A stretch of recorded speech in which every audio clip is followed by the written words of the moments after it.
Alright guys, how you doing? It's Rabea, hope you're all good. Back at it again with yet another pedal demo. This time we're being provided beautiful tones from the wonderful people at Keeley Electronics. And more specifically, a very excitingly good pedal that I've had the pleasure of trying out very recently, and I love it. And that is the D&M Drive by Keeley Electronics. In case you were wondering what D&M stands for, that stands for Dan and Mick of That Pedal Show. So you've got Dan Steinhardt, who is also hugely famous for his gig rig G2 switching systems and just generally being an all-around guru when it comes to high quality, high fidelity guitar signal paths, and builds pedal boards for loads of famous guitar players. He's a very, very cool guy and he knows his stuff. And then we also have Mick Taylor, who was the editor of Guitarist magazine for the last 20 years, stopped doing that and then started doing YouTube demos and all sorts of stuff with Dan, and generally has just an amazing knowledge for gear and where it came from and why it is the way it is and why it sounds the way it does. He's like, I said to him, he's like the walking encyclopedia of gear. We were stood in a music shop in Germany and I pointed up at one particular guitar and I was like, never seen one of those before. And he looked up and went, the Longhorn, originally introduced into the market in around the 60s, blah blah blah. And he just went off on one and I was like, fair play, that's impressive. He really knows his stuff. As you'd expect, when it comes to designing pedals, they both have just an absolute amazing ear for tone. Along with Keeley, of course, Robert Keeley, who you all know and love, has been modding pedals for years. All three of them got together and they've come up with something amazing, which is the D&M Drive. Well, to start with, it's a beautiful sort of metallic orange finish, and the graphic was designed by both Dan and Mick themselves. And the layout's fairly straightforward. As you can make out there, you've got one side of the pedal with black knobs, one side of the pedal with white knobs. That basically correlates to Dan's side and Mick's side. So Dan's side of the pedal is on the left, Mick's side of the pedal is on the right. So that's the general layout. As you can see in the middle, you also got a little toggle switch which essentially changes the order in which you stack the pedals, because of course you can stack these circuits together. So you can run the order going Mick's side into Dan's side and vice versa, Dan's side into Mick's side, depending on the sound that you want to get. And it is worth saying that they do sound incredibly different depending on which way you decide to stack them. It's also worth pointing out that if you were to plug in two TRS jack cables, in other words stereo jack leads, into this pedal, there's a little switch on the inside which allows you to change the output jacks of this pedal to a stereo output jack, meaning it can take two different signals, the ring and the tip of a jack cable, so that you can actually control this pedal completely independently with another loop switcher.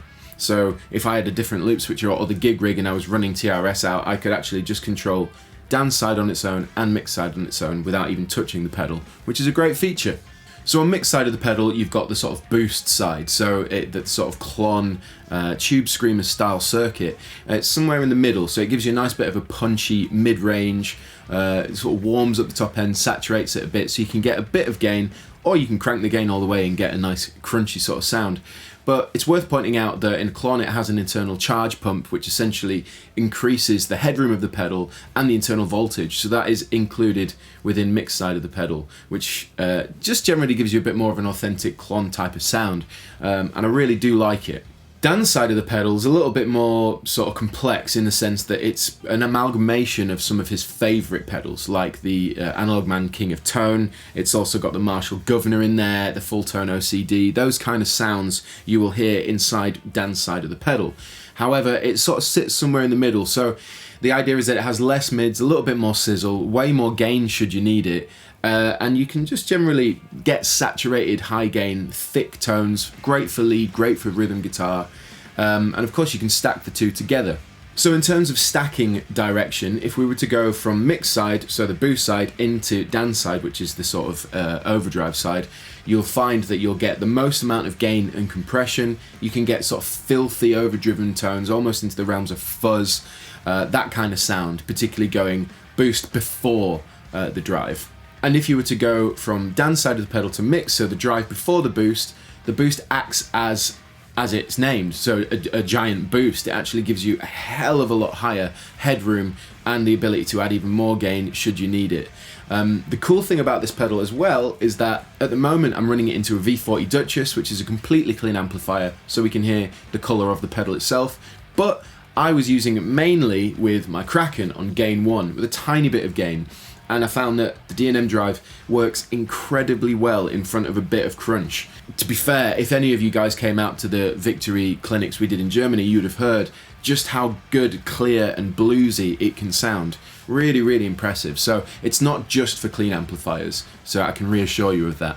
Well, without further ado, let's get into some tones. So I'm going to be playing my custom shop artist-inspired 61 Strat, because I think it's just a beautiful sounding guitar, especially for this kind of demo.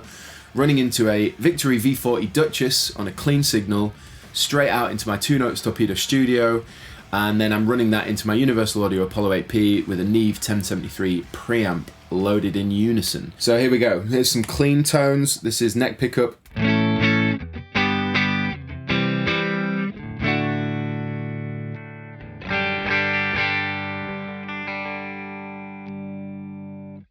So there you go, that's the clean sound. Now, if you can see on the GoPro, I've got everything roughly at 12 o'clock. Let's have a listen to Mick's side.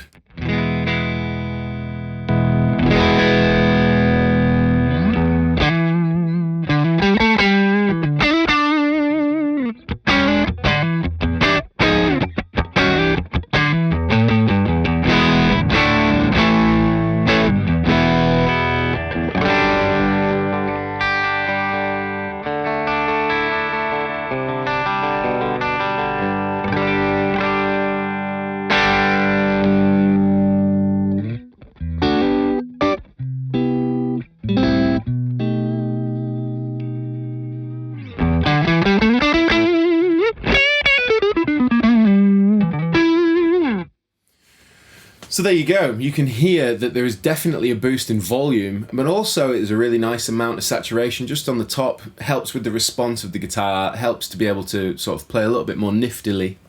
And yeah, generally it's a nice sound. So what I want to do is just quickly mess around with the gain and tone before we move on to Dan's side. So here we go.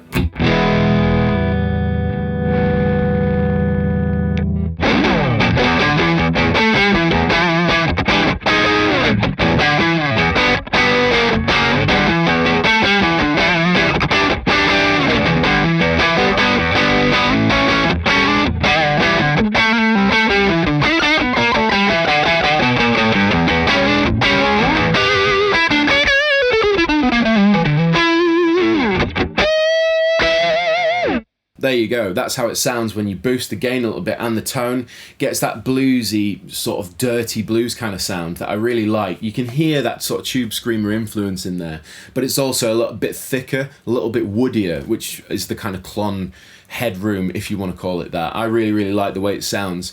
And as far as playing's concerned, the response is really, really good. You know, some licks, and to be fair, playing on a Strat as well, sometimes you have to fight. That's more the guitar than it is the pedal. The pedal provides you with a nice sort of spongy, saturated response, which I quite like, especially when it comes to playing that sort of percussive blues stuff. So, thumbs up from me. Let's move on to the Dan side. Here is my clean, and here is Dan's side.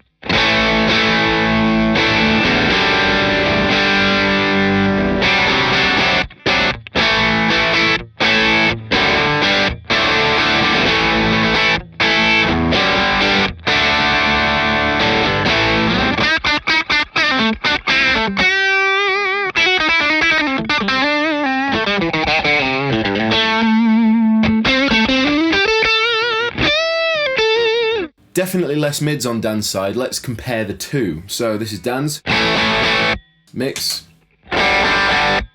Dan's, Mick's. So as you can hear, Mick's is just a little bit pokier in the mid-range. It's pushing through a bit more. Then again, it's not meant to be so high gain. Obviously, the settings there are, but you're supposed to use the two in very sort of separate ways. One's for the gain, one's for the boost and the touch response. So what I want to do now is mess around with the controls a little bit, then we'll stack them together.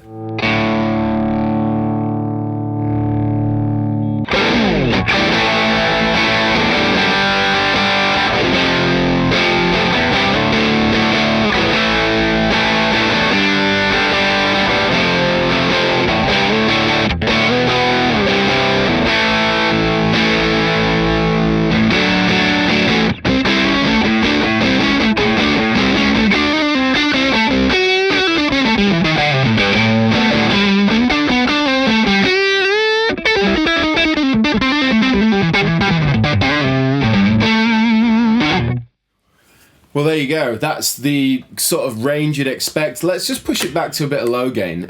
One thing that I did want to point out, because I did speak to Mick before shooting this video, and he was kind of saying, oh, you know, there's plenty of demos out there, guys doing the bluesy, push cleans thing. It'd be nice to get into some heavier territory. So I'm going to touch on the lower gain aspect of the pedal, but at the same time, I want to try and get the filthy tones, because I like filthy tones.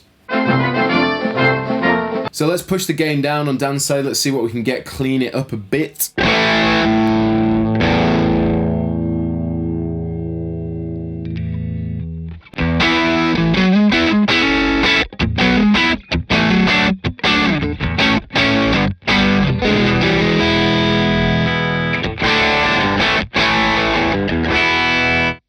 We push down the volume a little bit and the gain, so we're not driving the front end quite so hard.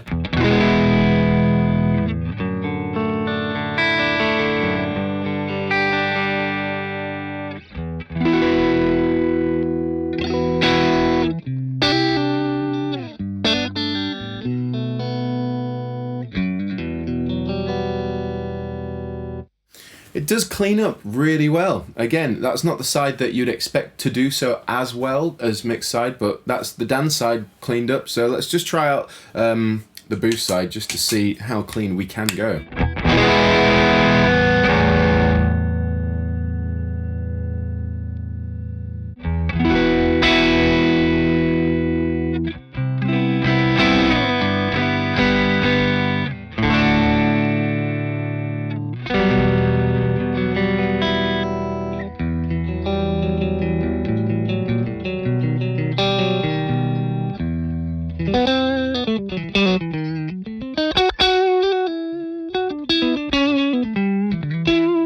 So that's how you can hear the sort of cleaner end of the boost side of the pedal.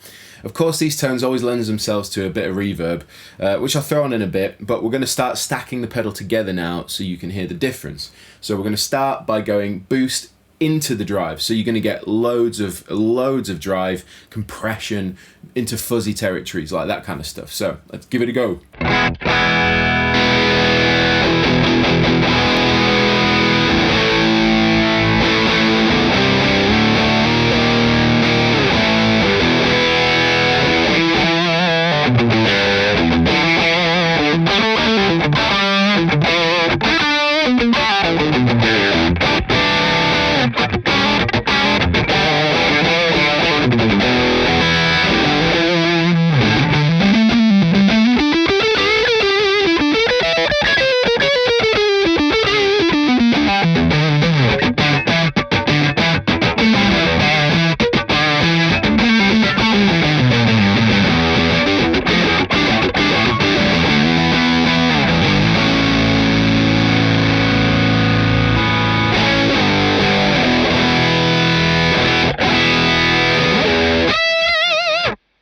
Yes, that's wicked. As you can hear, it's got the saturation, it's got the sizzle, it's got the sustain, but it's controlled and thick.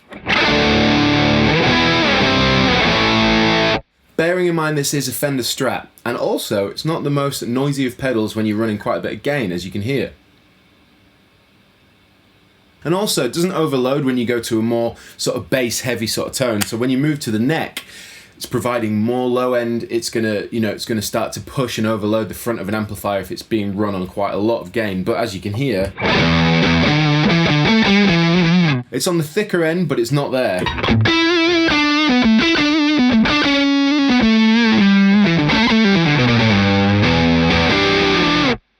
Love it. So I'm not going to mess around with anything just yet. What I'm going to do is flick over to the drive going into the boost and back round again so you can hear.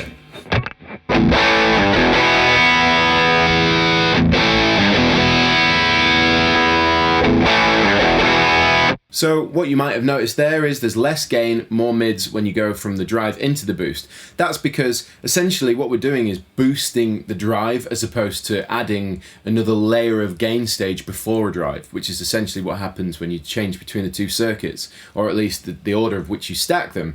So, you know, that's quite good, because if you find a tone that you really like on Dan's side that you want to use for lead, but you want to boost out the mix a bit more, then of course you just dial in your settings on the boost side, and then you're good to go.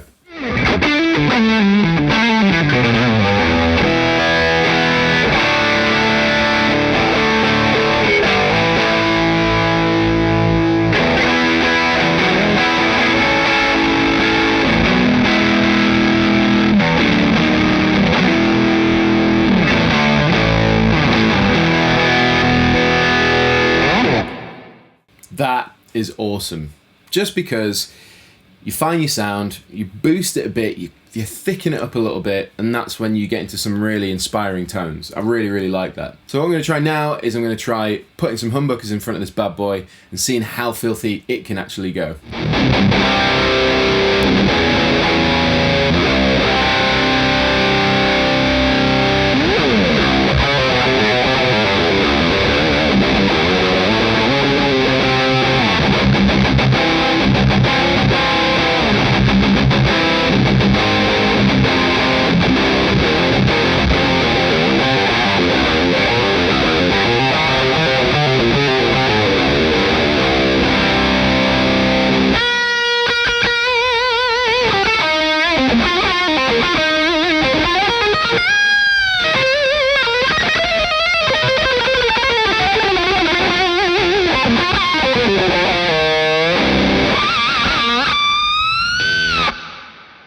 Way too much gain, but way too much fun. That was filthy.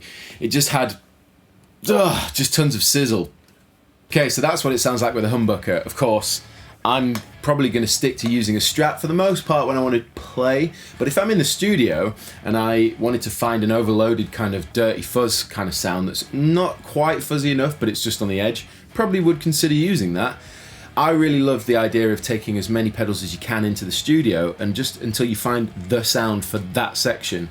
Particularly in Toska, I do that a lot. So something like the D&M drive would actually be quite useful for me in the studio for both pushed cleans and for those ridiculously overloaded, fuzzy, intense tones. So yeah, I think all around thumbs up. So there you have it, guys. That is the D&M drive. Thank you so much to Dan and Mick for supplying me one of these beautiful pedals to try out and demo for you all. And thank you Keeley Electronics for making the pedal and working with Dan and Mick to create something that I genuinely feel like is a great pedal. It's a great option if you want something that's gonna give a bit more color and life to your sound. If you're using single coils, I absolutely recommend that you check one of these out. If you play in Strats or you're playing Tellies or even P90s and you're in a band that plays anything from blues to rock to classic or hard rock, I strongly urge you to just check one of these out. $229 in both US and the UK. That's a fair price for what you actually get.